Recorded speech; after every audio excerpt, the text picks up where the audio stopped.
Welcome to the magic world of how things are made. Let's find out. Once upon a time there was a grandma named Rosa who lived in a small village surrounded by mountains. Grandma Rosa was famous for her dulce de leche, so smooth and delicious that even the simplest bread tasted like a feast. One day, Grandma's grandson Pedrito came to visit her. Pedrito was a curious boy, always wanting to learn how to do the most interesting things. Seeing his grandma stirring a big pot in the kitchen, he asked, "Grandma, how do you make dulce de leche?" Grandma smiled and said, "First, we need a lot of patience, but I'm sure you'll love the process." And so began Pedrito's adventure into the world of dulce de leche. Grandma Rosa and Pedrito were in the kitchen, and Grandma showed Pedrito how to pour a liter of whole milk into a large saucepan. Carefully, Grandma Rosa added a cup of sugar, making sure not to spill a single grain. Pedrito stirred the mixture gently, while Grandma added a pinch of baking soda with a mysterious smile.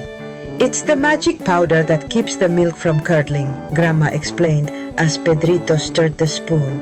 The mixture began to heat up over medium heat.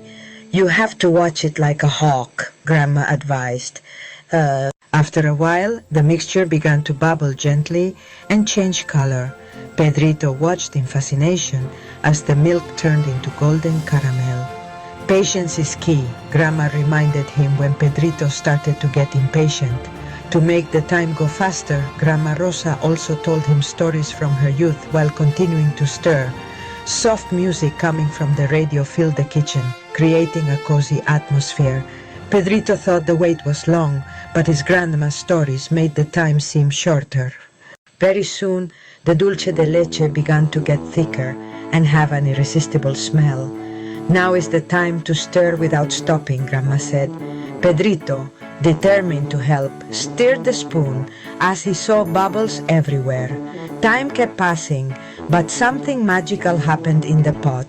Pedrito's impatience crisis finally ended when Grandma let him taste a little of the sweet treat on a spoon. His eyes lit up as he tasted the rich, creamy flavor of the dulce de leche.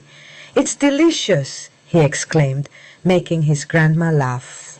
Finally, Grandma decided the dulce de leche was ready and turned off the heat. They poured the fragrant sweet treat into glass jars.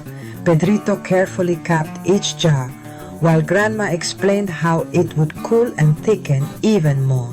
Then, Grandma told him about the tradition of giving it to their neighbors. As soon as the sweet treat cooled, they tried it on crusty bread. Pedrito thought he had never tasted anything like it in his life. "This is the secret to happiness," Grandma said with a sweet smile. Pedrito couldn't wait to tell his friends when he got home. "Grandma, can we make it again when I come back?" he asked excitedly. "Of course, my child. With love and patience, there will always be dulce de leche," Grandma replied, hugging her enthusiastic grandson. As they looked at the gleaming jars on the counter, "Did you enjoy learning how to make dulce de leche? Subscribe and give me a big thumbs up, and we'll see you soon with another fascinating video. Thanks for watching.